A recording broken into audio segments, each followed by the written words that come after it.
Mais uma vez, seja bem-vindo ao nosso vídeo das aulas dominicais proporcionadas aqui na nossa paróquia de Frei Galvão, em Vargem Grande Paulista. Hoje eu gostaria de propor uma brevíssima aula sobre o dízimo. Nós estamos agora no mês de novembro. O mês de novembro, usualmente nas comunidades, é o mês no qual se trabalha essa temática, o dízimo. Vamos ver o primeiro lugar na Sagrada Escritura que menciona o dízimo. No livro do Deuteronômio, no capítulo 14, versículo 22, diz o seguinte: todos os anos separarás o dízimo de todo o produto da tua semeadura que o campo produz, e diante do Senhor teu Deus, no lugar que Ele houver escolhido para ir fazer habitar o seu nome, comerás o dízimo do teu trigo, do teu vinho novo e do teu óleo, como também os primogênitos do teu gado e das tuas ovelhas, para que aprendas continuamente a temer o Senhor teu Deus. Veja que a intenção divina com a instituição do dízimo nesse trecho do livro do Deuteronômio consiste em nutrir no coração do homem o temor a Deus. Em que sentido? Nós temos a tentação de achar que tudo o que temos, tudo o que possuímos, é simplesmente fruto do nosso esforço e de nada mais, meramente fruto do nosso trabalho. De fato, tudo o que possuímos é fruto do nosso trabalho. Porém, a bênção de Deus é aquilo que enriquece o nosso trabalho de modo a fazê-lo frutificar. Se nós não tivermos um meio de movermos os nossos bens diante dos olhos para nos fazer recordar dessa verdade, nós temos esse sério risco de perder o temor de Deus e de achar que nós somos autores dos nossos próprios bens. Esse é o primeiro intuito do dízimo. Todos nós, humanamente, a um dado antropológico, todos nós temos o anseio de retribuir quando há em nós um sentimento de gratidão. Quando alguém lhe dá alguma coisa, lhe dá um regalo, um presente, e você se sente agradecido, de alguma forma você aguarda um momento de poder retribuir de alguma forma, dando na mesma medida, ou pelo menos dando algo que nutra no coração da pessoa que lhe presenteou a mesma gratidão, não para deixá-la em débito, em dívida com você, mas porque é bom estar agradecido, é bom ser presenteado. O sentimento de gratidão é agradável. Nós fazemos isso entre nós. O problema é que com Deus essa lógica de retribuição não funciona. O Salmo 23, versículo 1 diz que ao Senhor pertence a terra e tudo o que ela contém. Deus já possui todas as coisas. E quando Deus nos dá algo, e estes dons de Deus para nós geram no coração uma gratidão, nós ficamos no impasse. Desejamos retribuir, porém não há nada em nós e em toda a criação que já não pertence a Deus. Nós não encontramos nada que possamos dar a Ele como forma de gerar nele um sentimento de gratidão. Então o próprio Deus instituiu uma maneira pela qual, melhor dizendo, nós não nos esqueçamos de ser gratos. Para Deus isso basta. Dar os dízimos, tirar daquilo que nós possuímos uma parcela e entregá-la na presença de Deus, consiste em manifestar a nossa gratidão. Como nós não temos nada para dar, nós de alguma forma fazemos um ato de devolução, embora não seja uma devolução, porque devolução diz respeito a empréstimo, quando alguém nos dá algo que continua sendo dela, mas ela apenas nos deixa da posse daquilo por algum tempo. Deus não faz isso, Deus não nos emprestou nada, Deus nos deu de fato. Por isso não é uma palavra muito saudável, devolução, mas é uma palavra que talvez se aproximaria mais daquilo que pretende ser o ato de dizimar, o ato de ofertar a Deus as primícias do nosso trabalho. Nós não temos o que dar, então só nos resta abrir mão de uma parcela daquilo que possuímos, como se estivéssemos devolvendo. Mas o dízimo tem uma categoria que lhe é própria, nem de devolução, nem de pagamento, e nem de nutrir em Deus sentimentos de retribuição, absolutamente. O dízimo é uma categoria própria. Eu diria que um segundo passo, além deste de manifestar a gratidão, o dízimo também é uma forma de consagração de todos os bens a Deus. Veja, por exemplo, com a instituição da circuncisão, quando Deus fez aliança com Abraão. A parte do corpo que é cortada com o ato da circuncisão, ela é entregue, ela era queimada no altar do sacrifício. Isso porque é necessário consagrar o primogênito. Mas como obviamente não se vai jogar o primogênito no altar do sacrifício, então se tira algo do primogênito, uma parte do seu corpo, para deixar lá. E esta parte do corpo da circuncisão, que consistia no prepúcio peniano, esta parte que vai lá, ela, de certa forma, espiritualmente, representa todo o primogênito de onde esta parte foi tirada.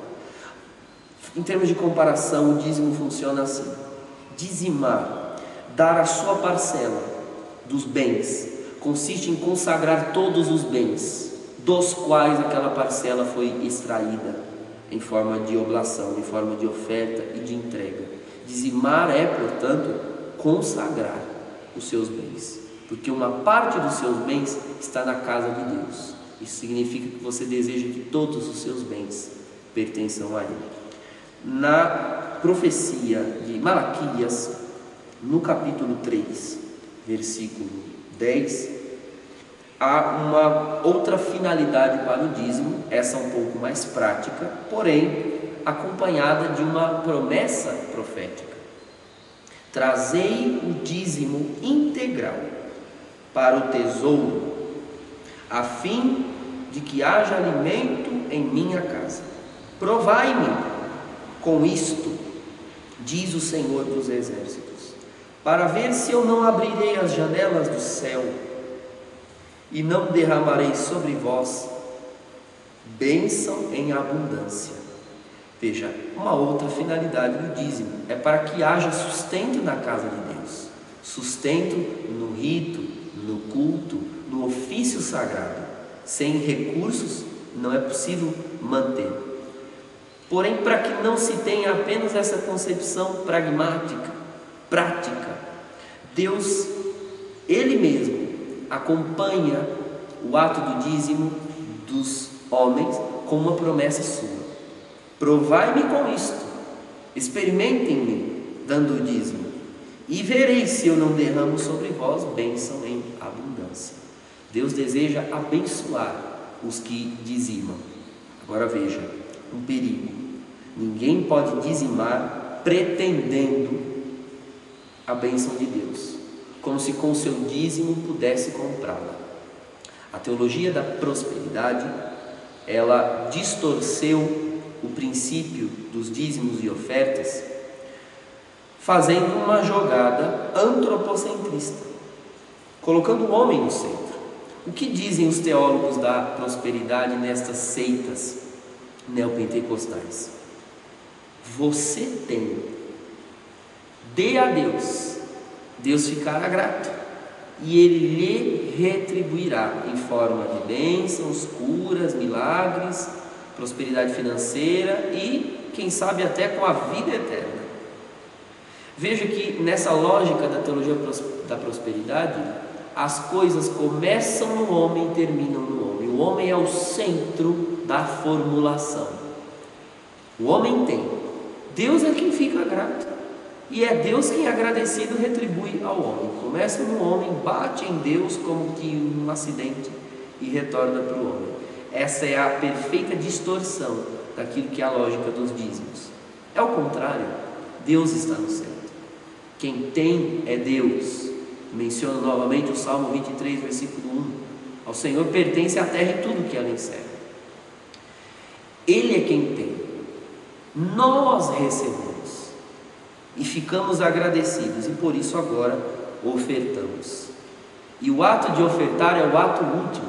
Se oferta por ofertar, para louvar a Deus, para agradecer a Deus, e basta, sem aguardar com pretensões ambiciosas que o dízimo redunde em meu favor bênçãos, dádivas ou benesses. Embora Deus as prometa, não deve estar no nosso coração escorado nesta motivação. Damos não aguardando bênção, mas damos porque já fomos e somos abençoados. Uma vez eu falei sobre o dízimo numa comunidade e uma pessoa me fez o seguinte questionamento: olha, padre, mas essa coisa de dízimo é do Antigo Testamento. No Novo Testamento nós encontramos menções a dízimo. Eu disse sim, de fato. Essa palavra dízimo, que por si só significa décimo, nós lemos no Deuteronômio que nós devemos dar a 10ª parte, daí a ideia de que o dízimo são 10%.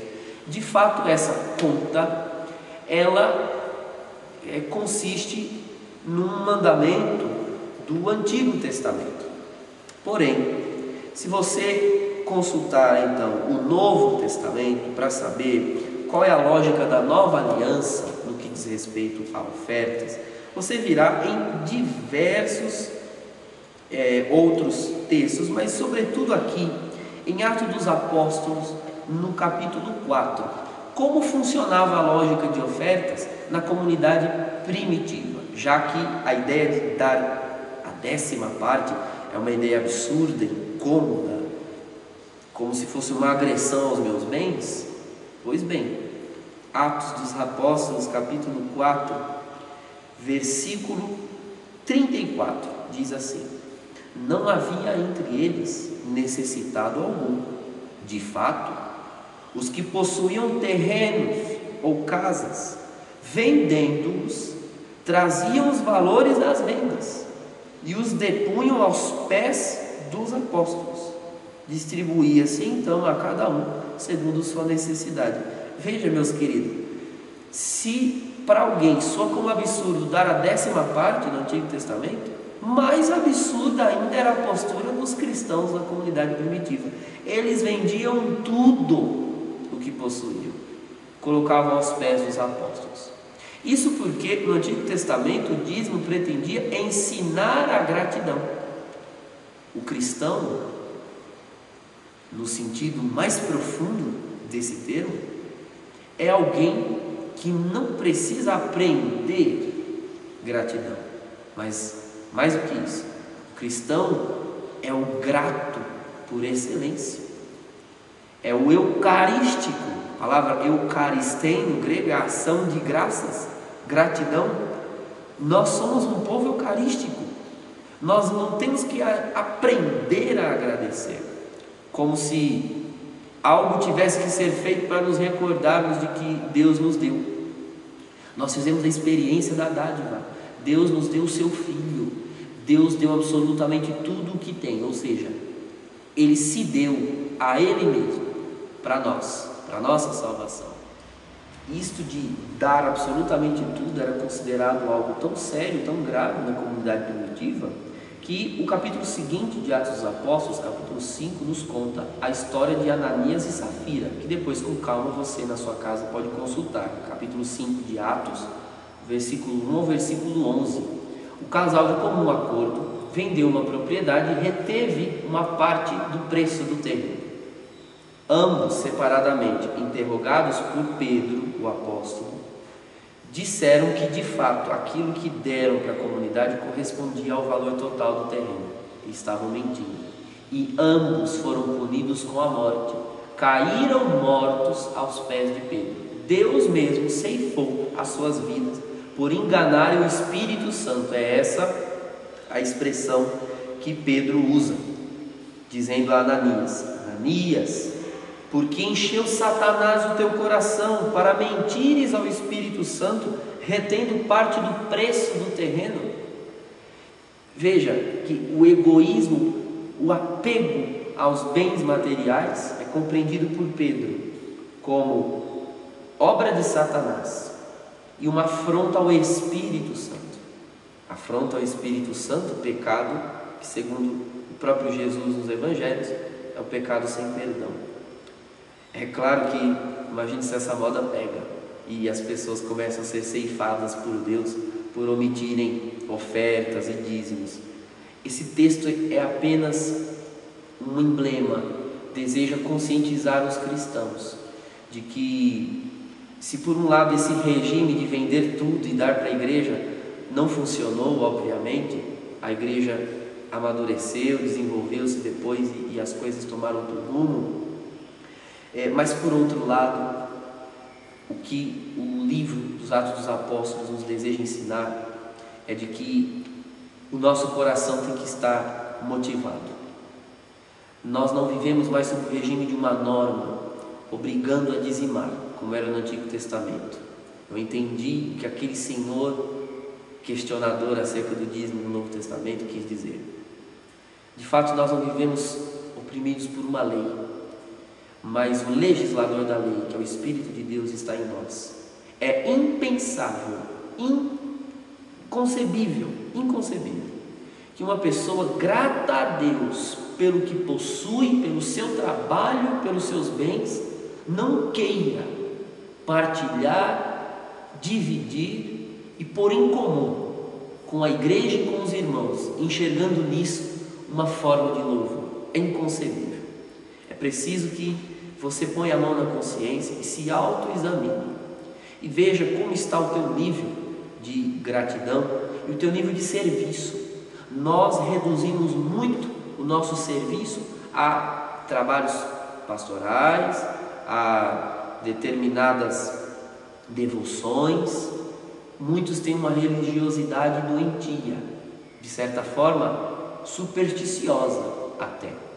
Acham que aquilo que elas dão de si, em termos de esforços, é suficiente. Nada do que fizermos será suficiente. Deus precisa passar pelo ser humano inteiro, pelos pensamentos, pelo olhar, pelas palavras, pelos sentimentos e também pelo bolso. Afinal de contas, se Ele passa por nós por inteiros, os nossos bens são parte de nós. Nós os conquistamos e adquirimos com o nosso trabalho. Isso é um elemento constitutivo da teologia lucana. O evangelista Lucas trabalha exaustivamente este tema do desapego aos bens e das ofertas. No Evangelho de Lucas nós temos trechos que não existem nos outros sinóticos, como por exemplo a punição ao inferno do rico que oprimiu Lázaro. Nós temos a conversão de Zaqueu, que era cobrador de impostos, desapegando-se dos seus bens e restituindo aqueles que lesou com a sua corrupção.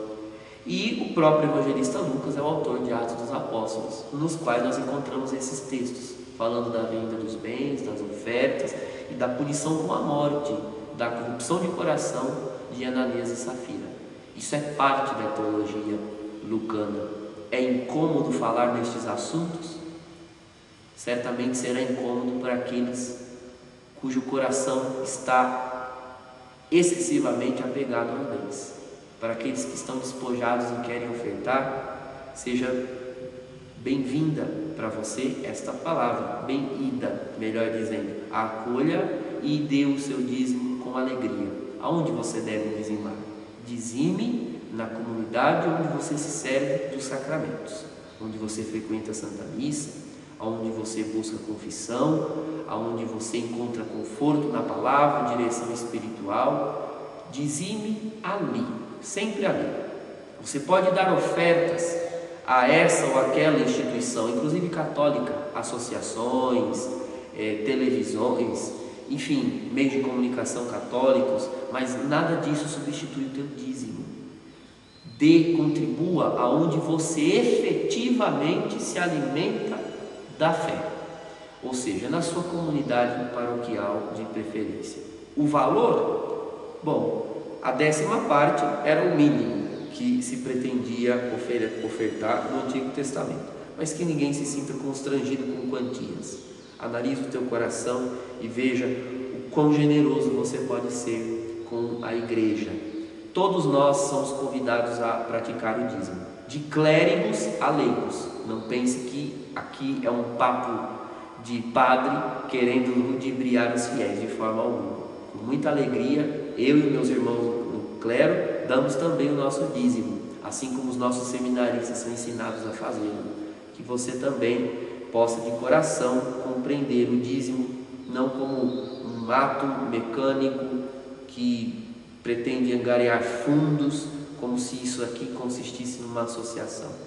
Enxergue o teu dízimo como um ato de louvor e de gratidão, e acima de tudo, de fidelidade, de pôr em fidelidade a tua vida e os teus bens no serviço a Deus. Sirva a Deus com o teu dízimo e com as tuas ofertas. É o conselho da palavra, é o conselho que eu quero deixar para você que nos acompanha. Deus abençoe a todos.